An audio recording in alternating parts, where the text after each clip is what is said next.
This class is in memory of Jared Ochen, as we say every week. And today we're going to learn about brothers. The history of brothers in the Bible. Who are the first two brothers in the Bible? Abel and Cain. Cain and Abel. Cain and Abel. Two children were born to Adam and Eve. And right away, that's the first story in the Bible, right?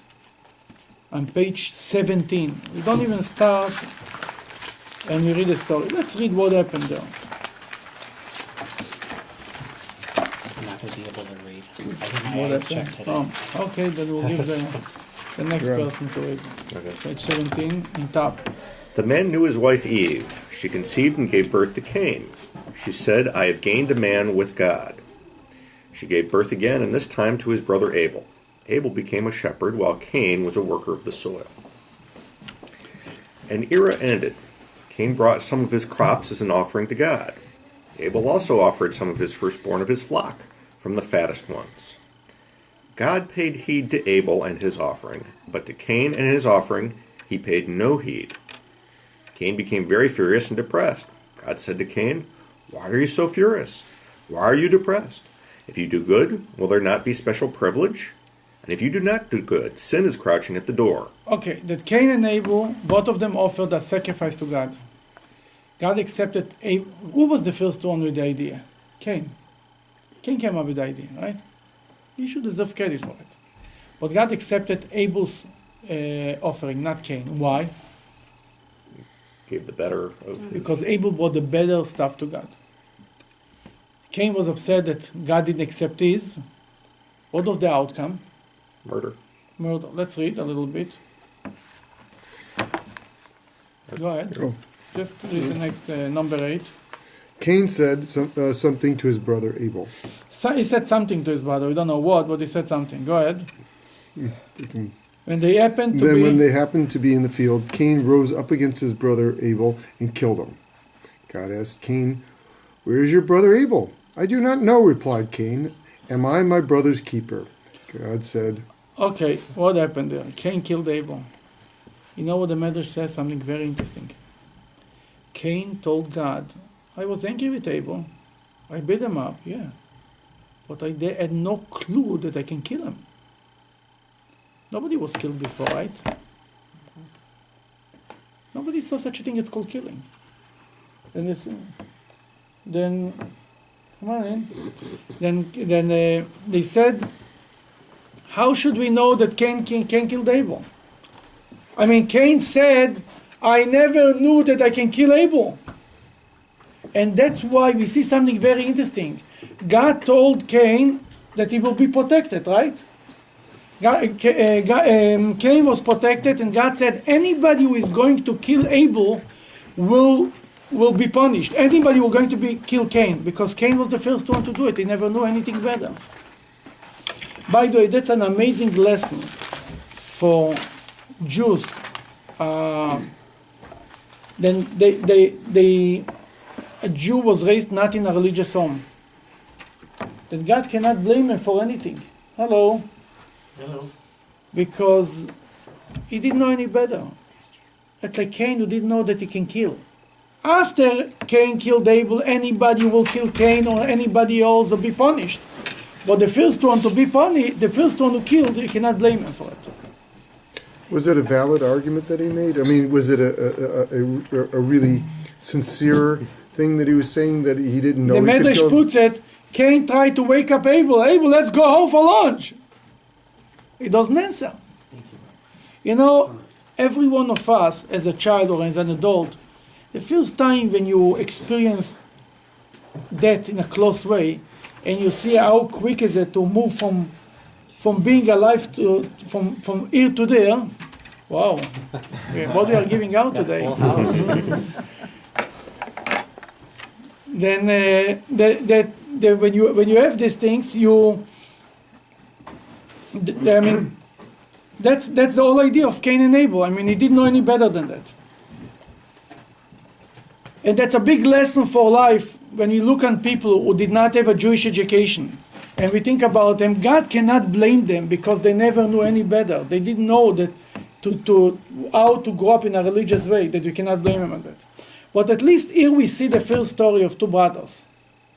The first brothers in the Bible started with a fight. Not just a fight, they killed each other. Before anything, according to the Medrash, it all happened the same day or a short time later. It was right there, it started the fight, and they killed each other. That the beginning was a very bad beginning. That's Cain and Abel. We mentioned a few times, the Medrash says, what was the fight between the two brothers? How did they have children? How were Cain and Abel supposed to have children? They had sisters. That when they gave birth, when Adam and Eve gave birth, Eve had together with Cain one sister, together with Abel two sisters. And Cain married Abel's sister, and Abel married Cain's sister. And the fight was over the extra sister. That's what the Medrash says. It's always about the story. But what we want to point out, that's the first story about brothers. It ended up very bad. One brother killed the other. And God is asking him, where's your brother? Oh, I'm my brother's keeper. What's the next story of brothers in the Bible? Ishmael and And very good. Ishmael and Isaac. What happened with Ishmael? What was the difference in the age between Ishmael and Isaac? 13 years. 13 years. No, Rabbi, just one point. I think there was a difference between brothers and twin brothers. I don't know any Okay. twin brothers Yeah. that they don't have a special connection. Twin brothers do not have a special No, connection? that they don't have a special. All of them have a special connection. They're And- not just brothers. I think. Or you mean twin brothers are even more? I think so. Yeah, you're right. I just don't know any single twin brother, even though they're not identical. But I think twin brothers have a very special bond. You're right. But Just you because know, of being twins, so these stories are. But the Bible proves that even the twin brothers not necessarily nice to each other. That's the problem. Then the story of Ishmael and Isaac is on page 77.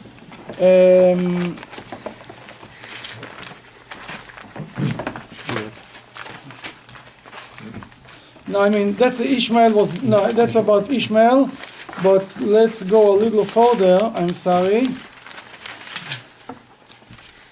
On page 93. Abraham was 100 years old. Mark read already, now it's your turn. He doesn't want to. Sarah from the- Everybody's there. Abraham was 100 years old when his son Isaac was born. Sarah said, God has given me laughter. All who hear about it will laugh for me. She said, who would have suggested to Abraham that Sarah would be nursing children? But here I have given birth to a son in his old age.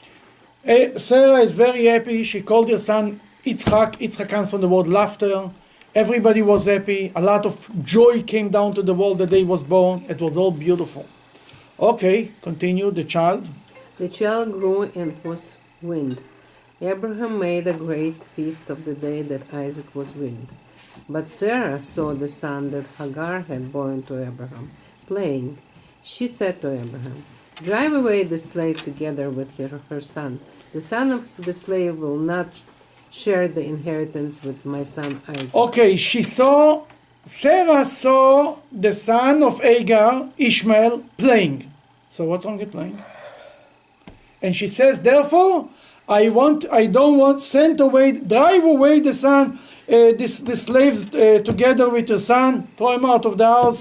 The son of the slave will not share the inheritance with my son Isaac. Why not? It was torturing animals with the arrows and.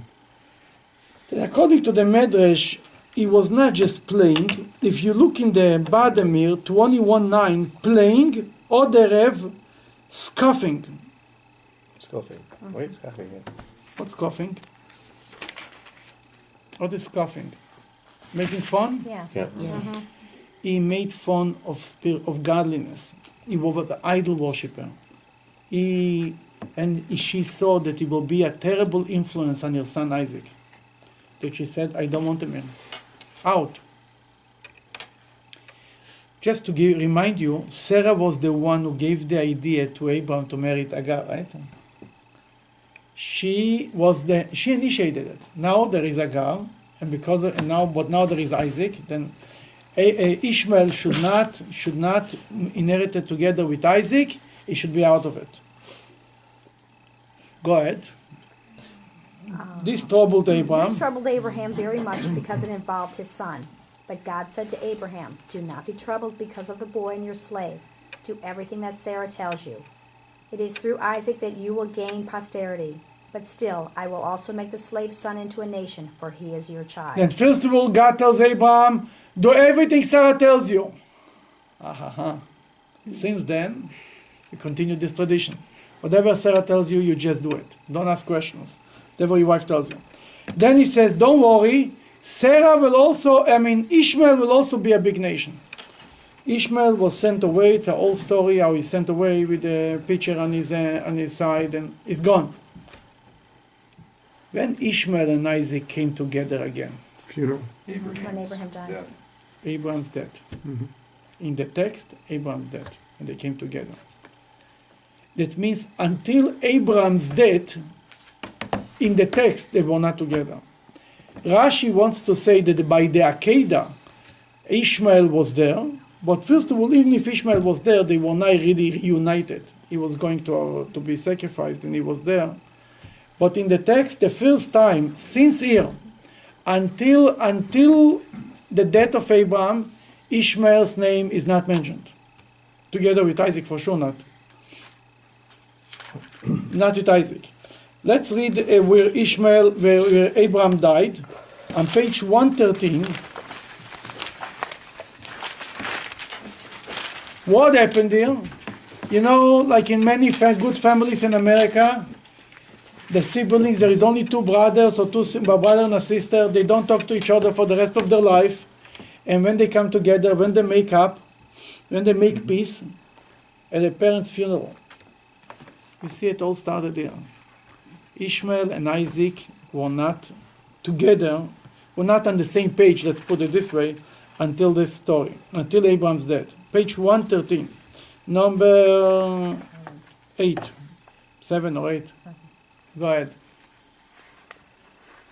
Abraham breathed his last and died at a good age, old and satisfied, and he was gathered to his people.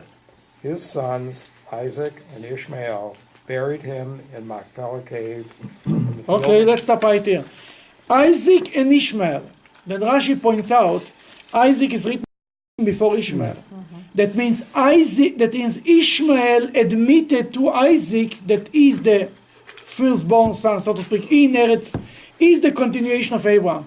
Ishmael is also a son, but he moved on in a different direction. Who is the son of Abraham to continue the Jewish people is Isaac. And Ishmael admitted to it. How old were they at this time? Older. How old was he? If Abraham was 175, that means that Isaac was 75 and Ishmael was 88, 13 years older. They were not youngsters, and I think by this age they already came to the conclusion that it's better not to fight. But the idea is that here is already a story of brothers who didn't kill each other. They were fighting, but they finished. Eventually, after the father died, the father didn't see them loving and hugging each other. But after the father died, they came to the senses that it's not worth it. You know what happens at a funeral or something like this? Suddenly, people realize that what unites them is bigger than what divides them. That the connection is so deep, comes out such a love, then all the fights and the nonsense that goes on within the family is nothing. Ultimately, we are sharing the same. We are blood. We have the same blood. We are one, and that's what happened by Ishmael and Isaac. The next set of two brothers is right here. Who is the next brothers? The twins. They were not identical twins. Jacob and Esau. Well, Jacob and Esau are identical twins? no. The Torah tells us. How we know? It's written on page 117. First of all, these twins were already fighting in the mother's womb, right? Before anything, it was a fight already. On page 117, number 22, number 21 or 22, Dr. Sammy, you want to read? He's 22. But the children clashed inside her, and when this occurred, she asked, "Why is this happening to me?" She went to seek a message from God. God's words word to her was, 2 nations are in your womb. 2 governments will separate from inside you. The upper hand will go from one government to the other. The greater one will serve the younger. Basically, he told her it's going to be a fight. We are here for a big fight. It's not going to be not 2 little kids.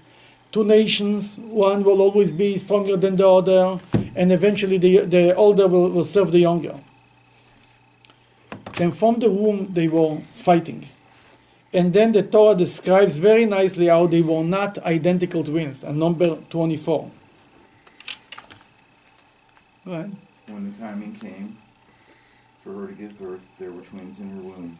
The first one came out reddish, as hairy as a fur coat. They named him Esau. His brother then emerged, and his hand was grasping Esau's heel. Isaac named him Jacob. Isaac was 60 years old when Rebekah gave birth to them. And there came out 2 kids already fighting, one holding by the heel of the other. And we all know the stories. He bought from him the birthright. Then he stole the blessings. And now in this week's parsha, he's coming back, right? Mm-hmm. And the whole thing, the way that this parsha starts, the preparation that Jacob is doing for the coming back, it's building up. On page 155, it's building up. And Jacob is sending messengers to Esau, right? And he's afraid of him. Let's read a little bit inside. We'll see what's going on. Martha, do you want to read?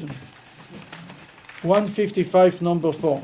Right in top. But before I do, is Esau, does that mean something? What? Esau, does that have a meaning like in Hebrew? The name Esau? Yeah, Asui. He came out complete. He came out ready, like an adult. He had ear, he had everything. He was ready for a fight. He was born like a big child, like a mensch. He was shaving already. He could shave. He should have shaved. Yeah, it would be better, more relaxed. Jacob sent messengers ahead of him to his brother Esau, to Edom's field in the Seir area. He instructed them to deliver the following message. To my lord Esau, your humble servant Jacob says, I have been staying with Laban and have delayed my return until now.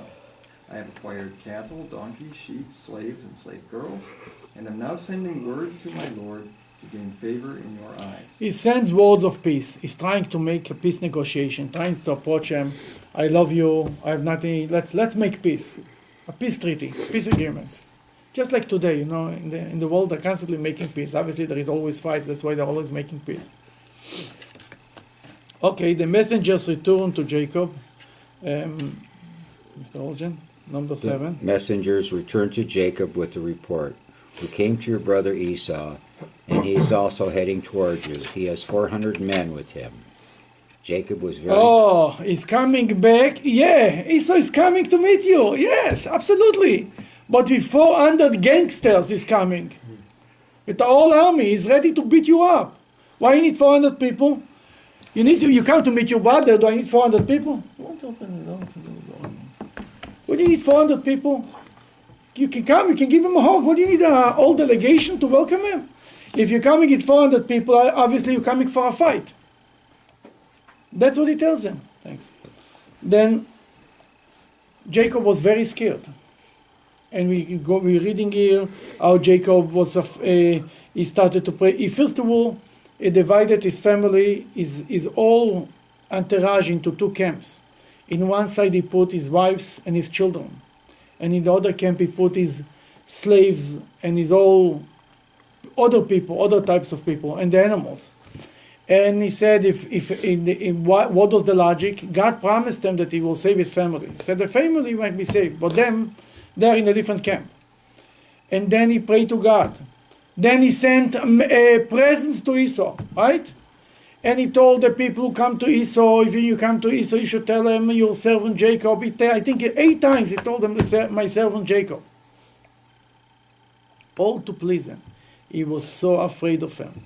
It's written he was afraid. It's written clearly.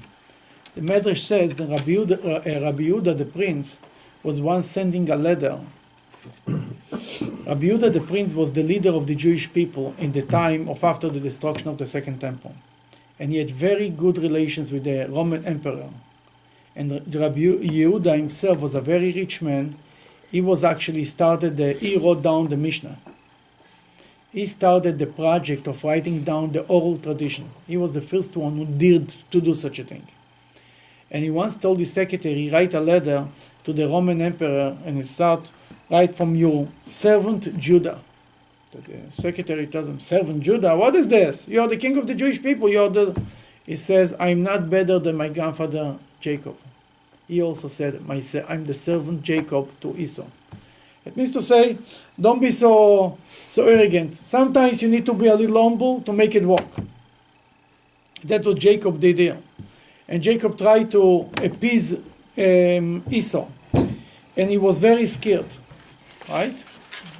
And then he had a fight with an angel. Right? And we all know the story. And then the moment came. I call it anticlimax. It was, they thought it's going, who knows what's going to happen. On page 159, number 1.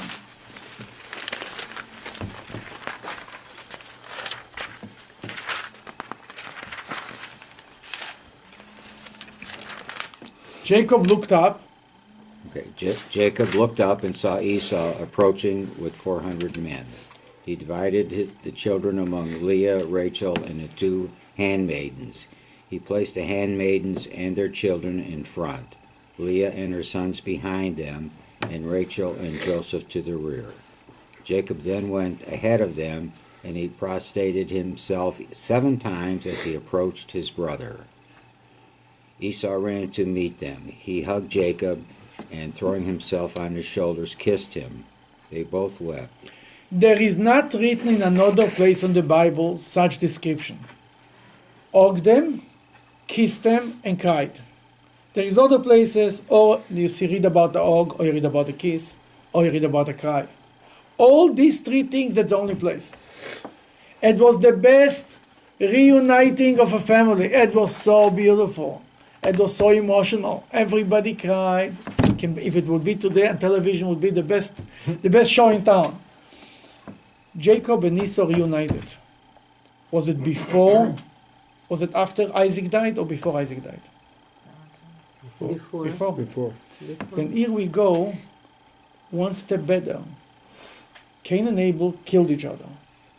Ishmael and Isaac reunited after the father died, at the father's funeral.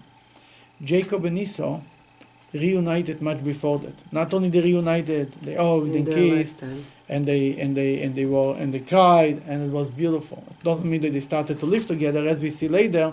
Everyone went his own direction. But I thought that there was interpretations that it wasn't so beautiful. It was really just a external thing. He really wanted to bite him, but his neck was strong. I mean, all these different. After all. I don't mean to take the foot away. Yeah, don't worry. Yeah. I mean, the whole discussion is that it is all his heart or not with his all his heart, with his whole heart. Was it like a half kiss or a real kiss? Yeah. That Rabbi Shimon Bar Yochai says that it was a kiss. At that moment, I think Rabbi Shimon Bar Yochai says it, and Rashi brings it, he did it with the whole his heart. The Bible says he hugged them, he kissed them, and they cried. Doesn't mean that a minute later he didn't want to kill him. You understand? But at that moment, it was a real loving experience. For a moment, you kissed. In Jewish history, we see it too. We have moments of hugs and kisses from the world. And sometimes it's not so kissable. Then that was a moment that the good emotions overwhelmed Esau, and he really wanted to make up with Jacob. He really missed him. He really was happy with him. Then it's one step closer. You don't have to wait until your father died to make peace. You can make it a little earlier. You can make it and they united. Was it later love? You don't see any love later. He told them, Esau offered them, let's go together. Jacob says, my family is it's okay. We'll go in a minute. My family have young children. I'll come to you. Don't worry. One day I'll come to Seir. And the Medrash says, when will be? Never. Not never, no. when Moshiach will come. Ve'alu Moshiim be'ar Tzion. They'll come, one day will come, when Moshiach will come, then Jacob and Esau, so to speak, will reunite again. I mean, the world, what it means to say that the rest of the world will help the Jewish people and appreciate what the Jewish people have to offer, and they will believe in this, share the same beliefs, and so on. That will be Moshiach will come. But then, go ahead. Yeah, I just want to ask you a question. When we read in here that Rebecca was pregnant and that she had twins, was that already prophecy that no matter what they do, it is already destined, that the prophecies that they will find? Is that what we're supposed to believe? Like, do people have the chance to, let's say, do better? And people have always a chance to change. You can always change your destiny to the good, no question about it. The best example to it is another twin, Leah and Rachel. Leah was supposed to marry Esau, and Rachel was supposed to marry Jacob, because it was the twins to the twins. They were also twins. Leah and Rachel were also twins. And the goal was the oldest to the older, the younger to the youngest. Leah cried so much she didn't want to marry Esau that she changed her destiny. That everybody can change his destiny for the good. The question is if it's easier or harder. God doesn't take away the free choice ultimately. But some people are destined, their makeup is easier to be good. Some people are easier to be bad. But ultimately everybody makes choices. Nobody can say, I'm destined to that. It's not my fault. No such thing. It might be harder for you. It might be easier for another one. It's like somebody who said, oh, I don't have a good head, therefore I don't have to learn in class. No such thing. You tell them, try the best you can. He's going to beat them up.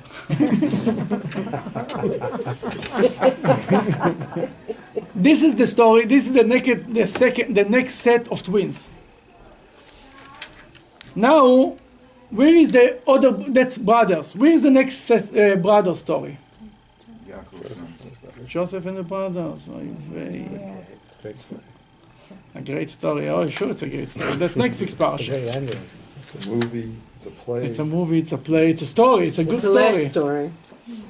Vayeishev, the brothers, 12 brothers, 10 brothers, 9 want to sell.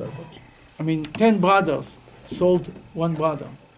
They wanted to kill him. On page 187, next week's parsha, not this week, we'll be going to read this Shabbos, but next week, is about, they saw him from far, they said, let's kill him. Reuben decided not to kill him, right?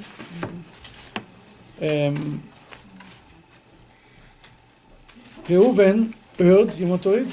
On page 187 in the top. Reuben heard these words and tried to rescue Joseph. Let's not kill him, he said. Let's not kill him, he said. Reuben tried to reason with his brothers. Don't commit bloodshed. You can throw him into this well in the desert, and you won't have to lay a hand on him. His plan was to rescue Joseph from his brothers and bring him back to his father. Okay, the Torah said that his plan was, why he said it? He tried to tell them, let's throw him into the pit, because he tried to save him. He knew, he said, I want to bring him home. They will not cooperate. But the Torah testifies that the goal of Reuven was to save his brother.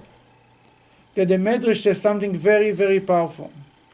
If Reuven would know that will be written in the Bible that he tried to save Joseph, he would do a better job. That's what the Medrash says. If he would know that forever and ever, that Medrash puts that children in Cheder will learn that Reuven tried to save him, because what happened later? They throw him into the pit. Reuven disappeared. He had important things to do. He came back. Ayala denenu, no child. You know, in Jewish history, in Jewish life, every day, we are too busy. The children grow up. Ayala denenu, the kid is gone. Oh, I came back. It was too late. Where were you for the 10 years that he could be influenced? Your child could be influenced. You were not around. And this is also for any Jewish child in the Jewish people. We have to take responsibility for any Jewish child, and we cannot do like Reuven. Reuven was very busy. You know where Reuven went? Where he went? To tshuva for venting for his movies. One opinion says he was busy doing tshuva. The other opinion, he went. His turn to take care of his father. He went to take. It was his turn to take care of his father. He was busy with very good things. But what was the bottom line? A Jewish child was sold as a slave, right? That's the bottom line. Many Jews are very busy with a lot of good things, saving the world and doing tshuva and praying. The question is, what is happening with the Jewish children? Are we saving the Jewish children or not? Reuven lost the opportunity. By the way, this will learn that you publicize something. That's what the Medrash says. If Reuven would know it would be publicized, he would do a better job. That's why once I remember the Rebbe he wanted to make an album of all the menorahs that they put up Hanukkah in every city. That was 2 days before. In the middle of Hanukkah, everybody sent the pictures. A year later, the Rebbe said, we're making another album for this year. You take the two albums, you see the difference. In the first album, every menorah is the size of this. A little menorah on a table. The second year, big menorahs with big parties. Why? Because everybody saw in the book what's going on in your city. That next year you made sure you have a big picture with a big menorah and it's really impressive. Why? Because if you know that will be publicized, you do a better job. Reuven, what do you need more? Reuven is the son of Jacob. The oldest son, and the Medrash says that if he would know, he would do a better job. The bottom line is they sold them, right? It was a whole story. They came, they went, they came, ahin aher. They told the father that the animal killed them. Eventually they found them, right? In Parshat Vayeishev, they found them. They came back. What was Joseph's reaction when he saw them? When he finally told them, I'm Joseph. On page 225.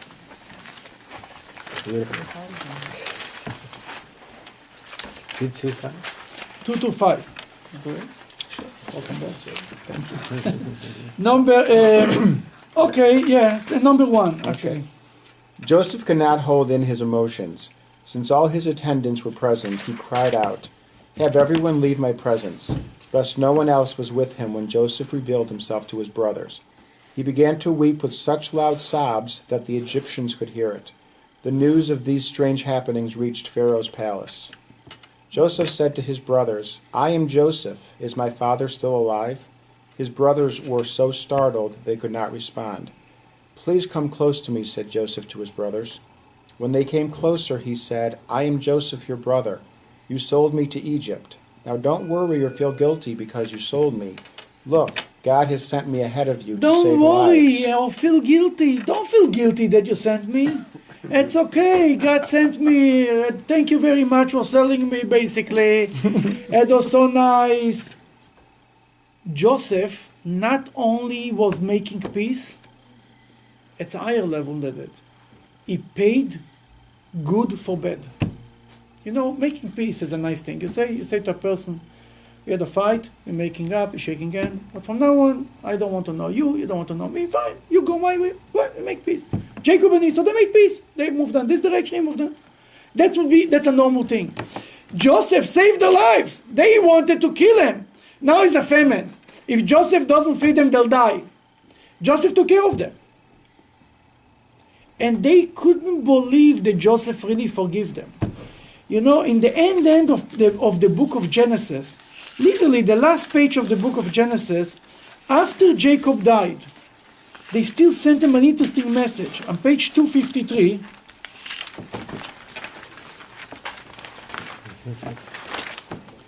number 15, you can start with number 14. Go ahead. After he buried his father, Joseph returned to Egypt along with his brothers, and all of those who went with him to his father's burial. Joseph's brothers began to realize the implications of their father's death. What if Joseph is still holding a grudge against us? Look what's going on here. How many years was it after they found Joseph? 17. 17 years later. That Joseph treats them like kings. Everything, they got the best land in Egypt, right? The best suburb. Pepper Pike. I don't know, more than this, whatever it is. The best place. Wait a second, you said how many years was it? 17 years later. Not 22? Oh, 17 years since they met Joseph. They came to Egypt, they met Joseph, they made up, he took care of them for 17 years. Jacob died, right? Jacob was in Egypt for 17 years, he's right. And that was after Jacob died. They went to the funeral. They came back. They said, maybe Joseph's all is holding the gosh. They couldn't believe that Joseph forgave them to such a level. They thought maybe he did it. The father was alive. He didn't want to break his heart. He took care of them. But now, maybe he will hate us. Maybe he will hate us. Is that not a reflection of them in the kind of? Sure, it's a reflection of them. Isn't it true that they didn't treat the at least the sons of Leah? Didn't treat the sons of Zilpah and Bilhah very well? You're right. And isn't this it's a punishment with your nature that you suspect that other people are going to do what you would otherwise. Yeah, do? what you say is something very interesting, because Hasidus explains. When I judge another person, how I know that that's what he thinks? I ask them. Obviously, I say what I think, what I would do. Mm-hmm. This guy bought a new car, he's showing off. He told me that. I'm just saying about myself that if I would buy a new car, I would show off. Now, that's why I judge the other person that he would show off. There is, in the Agada of Pesach, we say, Chacham Mahu Omer. That literally the translation is the Chochem. What does he say? But one of the Chabad, the previous Lubavitcher Rebbe said, Chacham Mahu Omer. A person says what he is. When you say something, we hear what you are. We don't necessarily hear what you think about others, but by judging others, you basically tell about yourself, who you are. That you're right, the brothers, by saying it, maybe Joseph will still have a grudge on us, is saying you're absolutely right. They would never reach to such a level. When we talk in the Alter Rebbe in the Tanya, when he wants to say about forgiveness, he says you should learn from how Joseph forgave this brother. That's the example that the whole story is of the all five. There is 4 parshas in the story of Joseph and his brothers. What's the story? The story is to teach us forgiveness. Somebody wanted to kill you. You're going to take care of him. You save his life. Why? Because you say everything is from God. What did Joseph said throughout the time? Then he says they sent him a messenger. They told them, oh, your father told us. Let's continue to read a little bit. The instructed messengers, number 16, in the bottom there, on page 253, number 16. They instructed the messengers to tell Joseph, before he died, your father gave us final instructions. He said, this is what you must say to Joseph.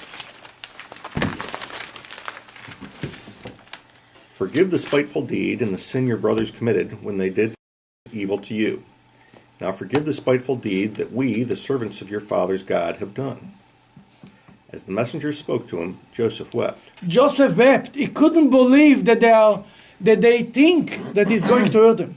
He was so hurt by the thought that they still are afraid, they still feel that they think that he has a grudge on them.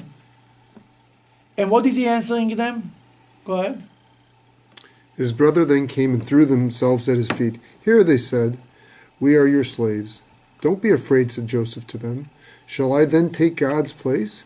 You might have meant to do me harm, but God made it come out good. He made it come out as it actually did, where the life of a great nation has been preserved. Basically, he said, God had another plan. What do you worry about it? It worked out. It was meant to be. You were just messengers of God. Why they thought that Joseph still has a grudge? The Medrash says something very interesting. When Joseph, they went to the funeral to bury Jacob. They went to Israel, right? On the way back, Joseph made a U-turn. Instead of going back to Egypt, he went somewhere else. You know where he went? Oh yeah, having to visit his mother, right? No. Where he went? Israel? Yeah, it was in Israel. But instead of going back straight to Egypt, he went somewhere else. Where he went? Huh? It wasn't Disney? I wish. Ma'at HaMachpelah, they actually buried Jacob. He was there. After he buried Jacob in Ma'at HaMachpelah, he was the leader, he was the king. That he went first, wherever he went, everybody went after him. He walks in a different direction. And he walks, and he walks, and he walks. Where he went? What do you think? Where will you go? Jerusalem. After such a long time, he was not in Israel. It was how many years? 22 and 17. Then it's 40 years, 39 years. He wants to go to Metzada maybe, or go to some nice places. He went to his pit where they throw him in. He went there, he gave one look, and he went on. Now, what would you think? Obviously, he didn't forget. Not forgive, but don't forget. You know how it goes. They were afraid. That's why they were afraid. Why Joseph went there? Because there is an interesting law. That when you pass by a place that a miracle took place for you, you should say, Baruch she'asa li nes b'makom hazeh. Blessed is God who made me a miracle in this place.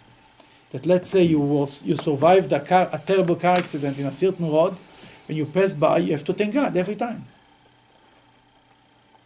Then Joseph went to thank God. He wanted to see where, he wanted to look inside. Now, from so many years later, as the king of Egypt, to see where exactly he was, from what he survived, and to be able to be more thankful to God. But how it looked to everybody, that he remembers them. That's why they were so scared. Then here is the next set of brothers. We have Cain and killed Abel. Then the two brothers, Ishmael and Isaac, making up with each other and the father's funeral. That was Jacob and Esau making up even earlier, hugging and kissing, beautiful, but going their own ways. Here we have brothers, they were fighting, terrible, they were selling each other.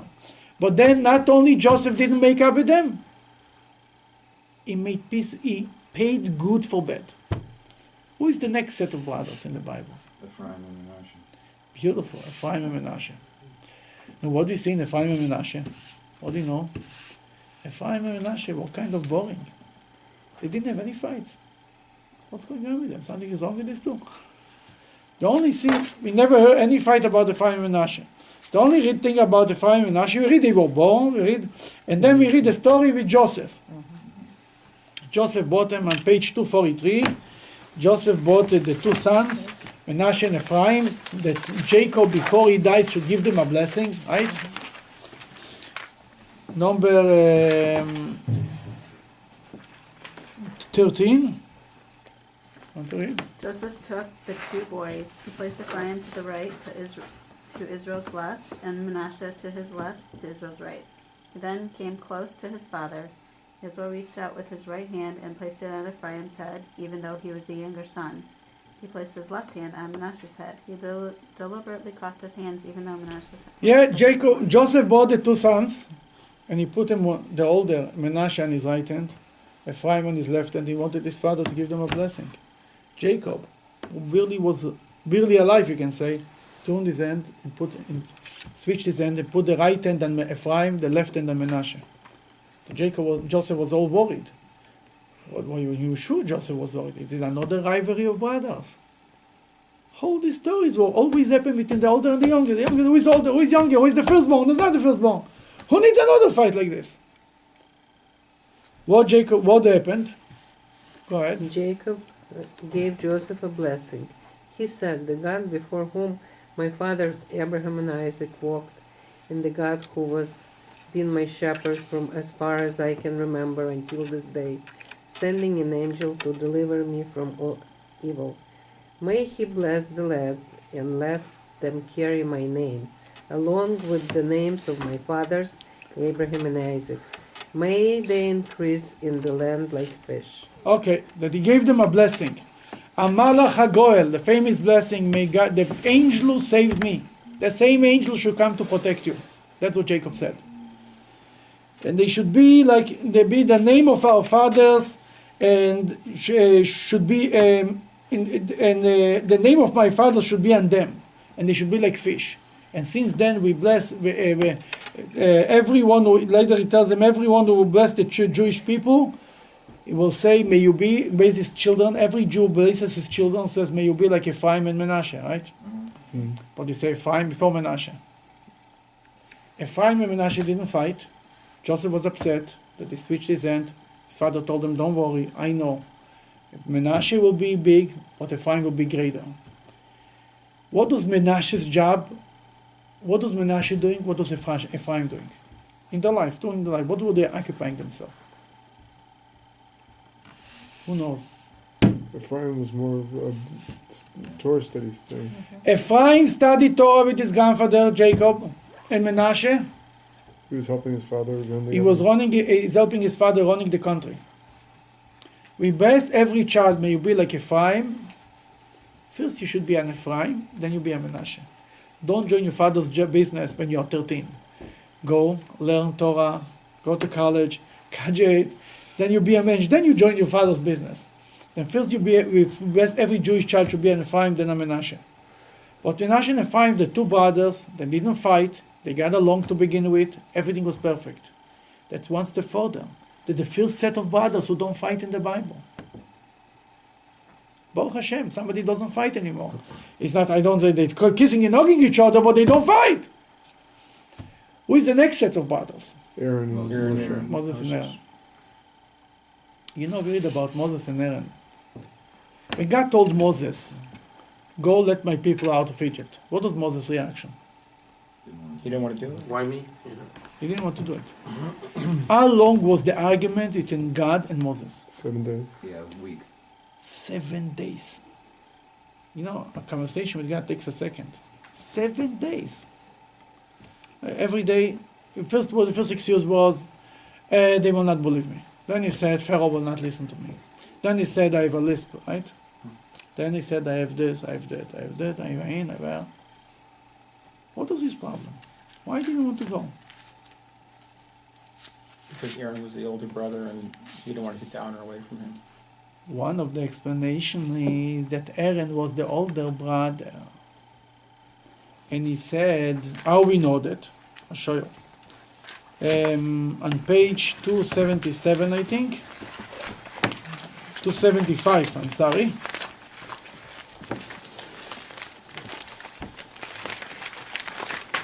Want me to start? Yeah, please, in top of the page. Moses pleaded with God, I beg you, O God, I am not a man of words, not yesterday, not the day before, not from the very first time you spoke to me. I find it difficult to speak and find the right language. See, in the text we have already 3 days. Not the day, not today, not the day before, not the first. You see, it's already going on, a long argument is going on. He begged God, just send somebody else. Okay, now we'll continue. Who gave man a mouth, replied God? Who made a person dumb or deaf? Who gives a person sight or makes them blind? Is it not I, God? Now go, I will be with your mouth and teach you what to say. I beg you, O Lord, exclaimed Moses, please send someone more appropriate. Basically, send anybody you want, just leave me alone. He gave one excuse, didn't work. He said, try another excuse, a third excuse, a fourth, it doesn't work, just send somebody else, just not me. Anybody else, just not me. Okay. God displayed anger toward Moses. Is not Aaron the Levite your brother, he said? I know that he knows how to speak. He is setting out to meet you, and when he sees you, his heart will be glad. His heart will be glad. Suddenly God starts to speak about Aaron. First of all, Aaron will be your speaker. And God tells him, when he will see you, that you become the leader, his heart will be glad.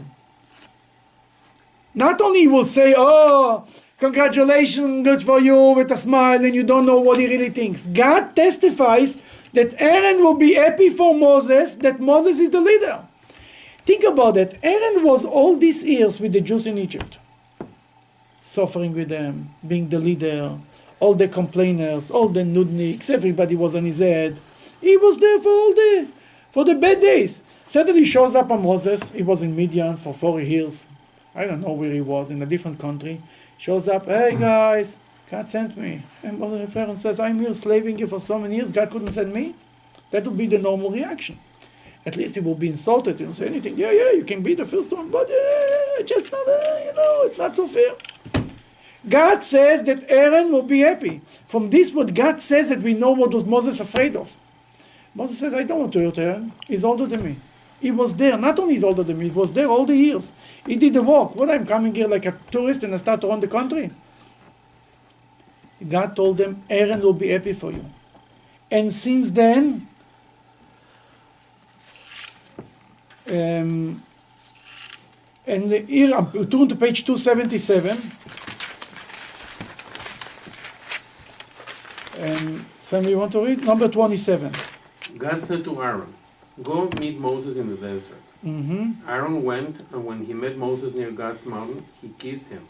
Aaron described to Aaron everything that God had told him about his mission, as well as the miraculous truths that he had instructed him to display. Okay, Aaron went meet him and kissed him and was happy for him. And Aaron became the right hand of Moses. Moses and Aaron were inseparable. Like the two tablets, they were connected. Everything they went to do together. They went to Pharaoh together.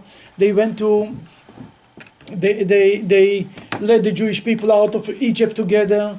A whole 4 years, Aaron and Moses were one. When Moses went up in Mount Sinai, he says, Aaron will be here to tell you what to do. Everywhere they were together. Not only that was not a fight, they were like one. They were like attached, like Siamese twins. They were thinking alike, they were doing things, they were always helping each other. That's the amazing thing about Aaron. And the older brother was so happy for the younger brother's success that he was ready to be, it's one thing to be happy for him. But I should always be in your shadow. I'll go to a different city. I'll open my own shul, He was always there. You can imagine Moses goes up at Mount Sinai, and Aaron stands a little lower. He's not up there. It's Moses. Every time it's Moses. They went to do the miracles by Pharaoh, the 10 plagues. It always was Moses and Aaron together. And Moses and Aaron came, Moses and Aaron wait. That this is the ultimate.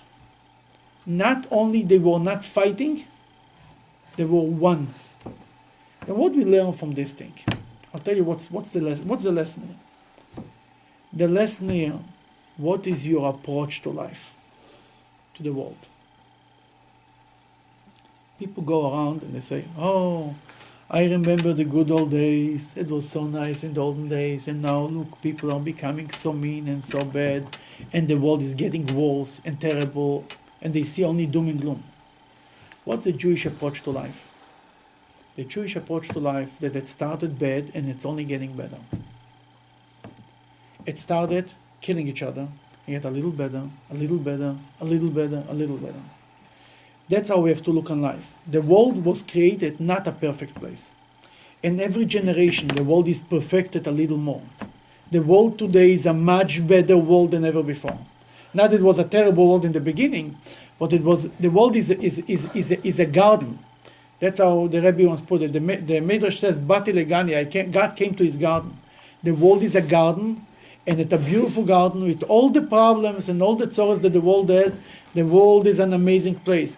And it's only getting better, and the world is getting better and better. If it's in medical world, if it's not tolerating suffering or pain or fights or wars. It's not, we know today, so many things, bad things you hear on the news. Today you hear it on the news. 50 years ago, nobody even knew from it. There were many more atrocities being taking place. Nobody even heard about that. That's the approach, an optimistic approach to life. That's what it's all about. That's this lesson of the brothers teach us. And that's the Torah approach. Then any time when somebody comes and tells you, things are bad, tell them, change your disc and come back to me. When people came with bad news to the Rebbe, it was Yom Kippur war. The war broke out on Yom Kippur. And the Rebbe spoke about it. And after Yom Kippur Sukkot, the Rebbe said that with simcha, with joy, we can sweeten the severities and we can make things better. And a delegation of Chabad rabbis from Israel walked into the Rebbe and Sukkot to ask for a bracha, would pray for us that the war should be better. The Rebbe said, I'm in a mood of happiness, and with this we can change things, and you want to bring me down into your depression? Because with joy you can accomplish much more. Who you want to be around? Happy people. Your tzoras, I need your depression, I have my own. But if you're a happy person, everybody wants to be around you. The Zohar says that when you are happy, there is happiness comes upon you. It's a reflection of God. God reflects you back. If you have happiness, God brings you back happiness. That's one lesson. Now there is a deeper lesson. The two brothers, the twins, you know we're talking about? We are talking about the godly soul and the animal soul. Right here, there are two fighting. You are the person, and the two brothers are, so to speak, fighting who will take control over you. Who will control your mind, your heart, your action, your thought, your speech, and your action? The good side of you or the bad side of you? And the bad side doesn't have to be bad. The selfish side of you. Not bad. Me. It starts by killing each other. That's how you start in life. A little child, his selfish side is so strong. A little child is born, everything is me, I want. Look, in preschool, they're always fighting. It's my toy, it's not your toy. And we teach them once and again, you have to learn how to share, you have to learn how to give. And as you're getting older, it's getting better. The sets of brothers are maturing and getting older and older. And by the end, the goal is not to destroy your animal soul, not to suppress your other side, but to make him join you, convincing yourself that for my own self, serving God is the best thing. Then I should be excited as much as I'm excited to eat ice cream or chocolate. I should be excited to do a mitzvah because it's good for me. Then the ultimate of a person is to become like Moses and Aaron. Two brothers. You know who is the older brother? The animal soul. You know why? Because he's first. He comes in into the person first. The godly soul starts to enter by the bris and completes his entering by his bar mitzvah, by his bat mitzvah. The animal soul, who you are, the selfishness is there from the day you're born. You're born selfish, you scream and you cry and you want food and you want this and you want this. Then the older brother has to submit and to love and to be the helper of the younger brother. It means the animal soul has to help the godly soul. That's the goal. That's the spiritual side of this whole thing. And that's the fight, what the fight is all about. That the goal is that every one of us should have a Moses and Aaron. The animal soul should be like Aaron is helping Moses.